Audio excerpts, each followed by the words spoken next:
রিক্সাওয়ালারে জিজ্ঞেস করেন, অটোওয়ালাকে জিজ্ঞেস করেন, সারাদিন অটো চালাই, রোজা রাখবো কোন জায়গায়?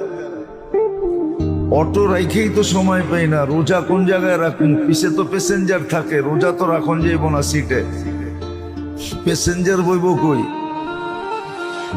এই জন্য রোজা রাখে না, রিক্সাওয়ালা রোজা রাখে না, শ্রমিক পেশার মানুষ বেশিরভাগ রোজা রাখে না, কর্মচারী পেশার মানুষ বেশিরভাগ রোজা রাখে না। রাখে? বলেন, রোজা রাখে না।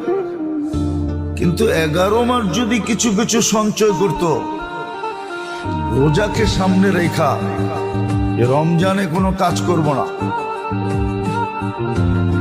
1 মাসের বাজেট রমজানের আগে সঞ্চয় করলো, তো সবাই যদি কাজ করা বন্ধ করে দিত, তাহলে উচ্চবিত্তের মানুষ এদেরকে অল্প সময়ের জন্য বেশি টাকা দিয়া হায়ার করতো, হায়ার।